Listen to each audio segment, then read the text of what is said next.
Hi everybody, my name is Seragough and welcome back to my channel, and thank you so much for tuning in as I talk about a topic that is near and dear to my heart, and that is the Imaginarium Theater. Now, ever since the theater came out, and because you saw the title of this video, this is not a spoiler, I have loved Imaginarium Theater. It came out in June 2024, and that was season 1 of the theater, and from the beginning I was like, yes, this is for me, and this is the kind of endgame I have been waiting for. And for those of you who don't know, Imaginarium Theater is a huge roster check. When it first came out, you need at least 22 characters raised to level 70 or higher, and depending on the difficulty, up to 26 characters. So right away, that was not a mode that every single player could just walk into and clear casually. It was made for people who had been building their roster over a long time. And granted, Imaginarium Theater came out in 2024, and Genshin Impact came out in 2020. So by that point, the game had given players about 4 years to build their accounts, raise their characters,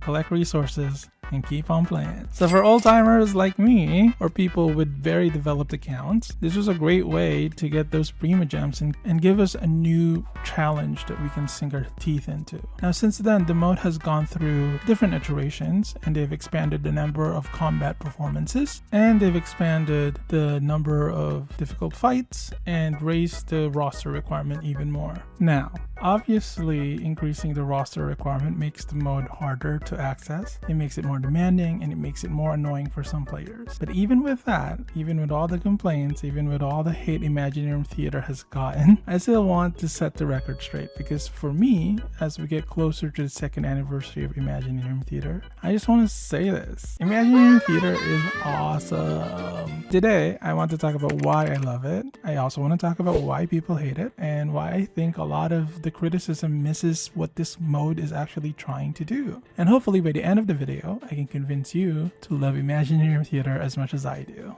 So reason number 1, it spotlights characters who are not meta. My very first reason for loving Imaginarium Theater is that it spotlights characters who normally would not be played because they are not meta. Because Imaginarium Theater assigns 3 elements per season, and those 3 elements basically decide which characters you can bring. So suddenly you find yourself playing Barbara or Kaya or Chongyun or some characters you have not touched in years, because now you need them to meet the roster requirement. And I know some people hate that, but that is exactly what I love about it, because in my opinion, every single Genshin Impact character is fully fleshed out. They have their own background stories, they have their own voice lines, their personalities, their own reason for existing in the world. I know we are now up to like over 100 characters, but everyone still feels very special, and I enjoy the fact that the game forces you to take a look at characters you normally would overlook. Because let's be honest, most of the time you're just playing your strongest DPS, and you're playing your strongest teams, and especially in Spiral Abyss, you only really need 2 teams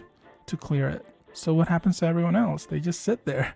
They exist in your account, and maybe you raised them once, maybe you liked them once, maybe they carried you in 2021, maybe they were your first main, but now, because they are not meta, you do not really use them anymore. And I think that's sad, but Imaginarium Theater changes all that. It forces you to look at those neglected characters and say, okay, what can you still do? And I love that, because to me, that is one of the healthiest things an endgame mode can do in a character's collection game. It reminds you that your account is not just your best 2 teams, your account is the whole roster. Reason number 2. It feels specially built for 1.0 players like me. The next reason I think Imaginarium Theater is awesome is that I think it is specifically built for people like me. We are the 1.0 OGs. We are the people who have been playing since launch.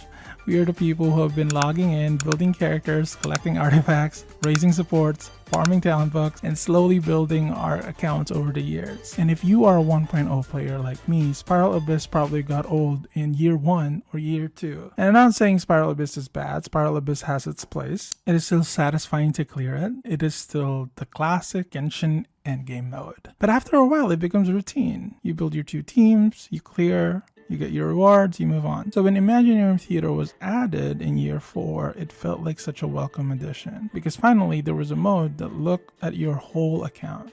And again, because we are 1.0 players, even if you're free to play, if you have played every day, you probably have built a pretty wide roster. by the time it came out. And luckily for me at the time, I actually have been playing every day since launch. So yes, this mode rewards people like me. And I'm not even going to pretend that it is not part of the reason why I enjoy it. It feels good to have a game mode that says, hey, all the time you spend building your account, that matters now, and that's awesome. The next reason why I love Imaginarium Theater is that this is the only late game mode in Genshin Impact where you are allowed to borrow someone else's character from your friends list. That's really cool, because if you have a friend who has a C6 character and you really wanted to try that character, you don't even need their permission. You can just borrow it, slot them into your Imaginarium Theater run, and test them in real combat. You can use them in a boss fight, and you can see how strong they are, and you can see what the hype was about. And this is how I found out how strong Arlecchino really was. Specifically, this is how I found out how ridiculous a C6 Arlecchino can be. Because whenever I borrowed my friend's Arlecchino, the last 3 slots on the team could basically just be filler slots. It does not matter. Arlecchino will pummel anything. And I think that's great because it gives me a new perspective, because I would never pull for an Arlecchino even to this day, but at least it gives me a little glimpse to what an Arlecchino main goes through and why they feel so superior above everybody else. But to be clear, the fact that you can add a friend's character makes the mode feel a little more generous, because there is a roster check, but it gives you one outside tool, one borrowed character, one chance to patch a weakness in your account or just experience a character you may have never personally pulled for. The next thing I want to say about Imaginarium Theater is probably the biggest reason why I like it. And that's, to me, it's because it feels like a big puzzle.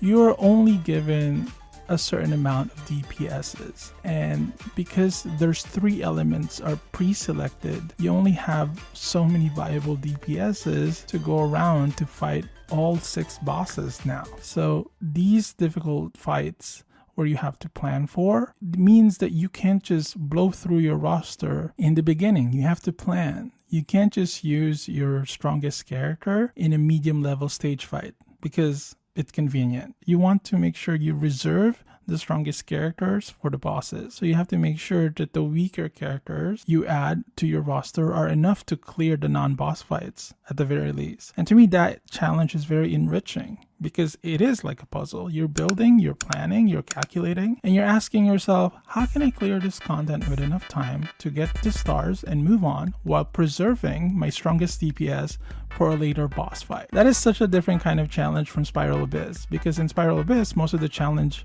is bring your best team, execute your rotation, clear within the timer. And again, that's fine. But in Imaginarium Theater, the question is not only, can I beat this fight? The question is, can I beat this fight without spending the characters I need for later?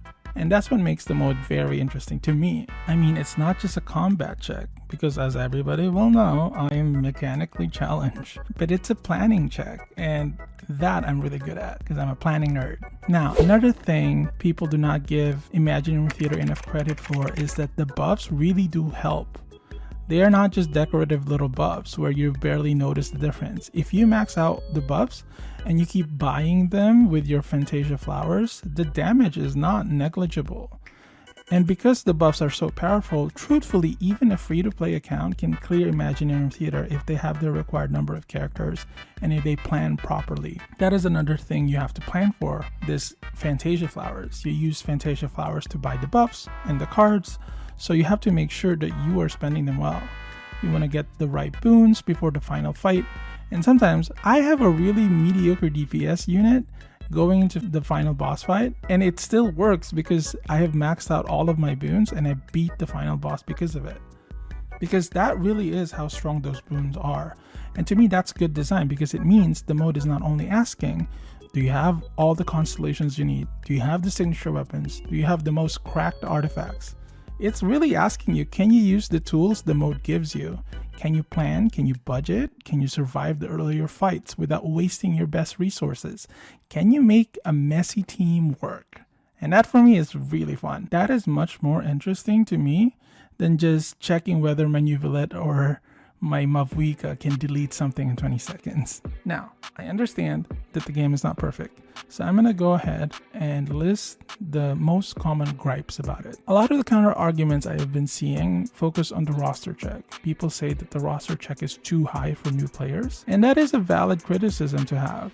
The roster check is high. I mean, having 28 characters is a lot. I mean, considering the fact that like you have to have 28 characters in the required 3 elements that they feature. To this, I do want to say, for a new player, your goal should not be Imaginarium Theater. Imaginarium Theater is Endgame. Your goal as a new player should really be finishing your arc and quests and getting to know the world, getting to know the story quests, learning your characters, learning reactions, exploring, and actually playing through the game, because that will give you a lot more bang for your buck than just focusing on the endgame modes. Because lo and behold, the name does say it, they're endgame modes because they're not meant for new players. They're not meant for beginners. So Imaginarium Theater and Spiral Abyss, they're not meant for that. And especially the Stygian Onslaught that they've added, it's not for new players. By design, the game is best when you approach it from this mindset, the mindset of progress. Not the mindset of like, I'm entering this game in 2026 and I want to be number 1 on day 1. That's just not how it goes. Even in a traditional RPG, you start at level 1. You start with whatever units you have, you build your account, and then you figure out your way through the game. And sometimes a boss every now and then will pummel you to the ground and then will humble you. And that's part of the game. That's part of the fun of playing this game. This is all to say that having a high requirement does not automatically make it bad. Sometimes it just means the mode is asking you to grow into it. And I actually think Imaginarium Theater can be a really good milestone for new players. Every patch, as they build their account, they can see how far they can go. And maybe they cannot clear at the highest difficulty yet. And then the next patch, they get halfway. And then maybe next season, they get a little further. That's really rewarding. It gives players a reason to build their accounts wider. It gives them a long-term goal. And I think that is a really good game mechanic. Now, the second complaint that I've been seeing is that Imaginarium Theater is heavily shilled for current limited 5-star units that Genshin is promoting. And to that, I do want to say, so does every other endgame. If you don't like that fact, then you probably would not like Spiral Abyss either. And you would not like Stygian Onslaught especially, because Genshin has always done this. The bosses they choose, the enemy lineups, the combinations of elements they promote, the buffs they give you, all of that make the current banner look that much more attractive. And I do want to say that that is a valid concern. These endgame modes are becoming very, very shilly, especially nowadays. I'm looking at you specifically, Moon Gecko. Your days are numbered. I'm gonna get Zibai and I'm gonna pummel you to the ground. But that aside, I actually don't have a perfect defense for that other than that is how a gacha game is designed. So if you don't like that mechanic, maybe it's not Imaginarium Theater that you don't like. It's the fact that gacha games are doing this that you don't like. So the issue is that maybe you dislike the gacha game structure in general, and that's fair. But I don't think it is fair to act like Imaginarium Theater is uniquely guilty of shilling when Spiral Abyss does the same and Stygian Onslaught does the same. Alright, I think the last criticism I will address when it comes to Imaginarium Theater is that a lot of people think that it's very RNG based. And yes, it is RNG based. Every time you pull a card to get a companion, every time you pull a mystery cache, every time you get a random buff or boons, there is RNG involved. So yes, it's a very RNG based game mode. But to me, instead of that being a negative, that is definitely a positive for me because it adds to the fun of the game. RNG is what makes things replayable. It is similar to how people can spend tens of hours in League of Legends. Even though the game itself has not changed, it's because there's so many endless variations. No one game is ever exactly the same. And I think that is the same for Imaginarium Theater. No one run is ever going to be the same. The roster you get is different. The cards you pull are different. The boons you get are different. The way you have to solve the run changes. And that's what makes clearing all the stars even more satisfying in my opinion, because you didn't just memorize one perfect solution and, perfected your rotations. You had to adapt in real time. You look at what the game was giving you and you figure out how to make it work. And to me, that is not fake difficulty. That is replayability. So now we've come to the end of the video, and really all I can say is that the theater is meant to challenge people on their game knowledge. It challenges how well they spend their Fantasia flowers, it challenges how well they can budget, how well they can plan, and how well they can understand their roster. And honestly, how much love they've put into the characters who are not meta. It's like, how much love have you really put into your account? Have you really tried? Have you really explored? Have you really given each character a chance, even they're not on the top of that tier list that you keep refreshing every patch? I mean, this is what Imaginarium Theater rewards. It gives an incentive to play a character you might have otherwise overlooked. It gives you an incentive to raise your Lanyan, your Yao Yao, even your Barbara. And that is why I think it gives Genshin more depth.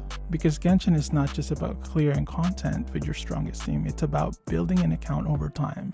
It's about collecting these characters and finding out the reasons they exist and finding a way to use them. And it's about realizing that even characters who are not meta can still have a place. And Imaginarium Theater understands that. So there you go. I hope that convinces you to like Imaginarium Theater as much as I do, because making this video definitely made me realize just how awesome this game mode is. No matter how much criticism people give it on the internet, I really do think it's great. Alright, thank you all so much for watching. I really enjoyed making this video because it gave me a reason to replay the current season of Imaginarium Theater. And this season features Pyro, Hydro, and Dendro. That makes burning teams very viable. And I really love my Knight team because I have Emily. So I'm really glad I got the chance to see him shine once again, even though he hasn't gotten a lot of love in recent patches. And honestly, that is exactly why, again, I love this game mode. It gives characters like him a moment to shine, and your whole account a moment to shine. And for me, that is what makes Imaginarium Theater the best endgame in Genshin Impact.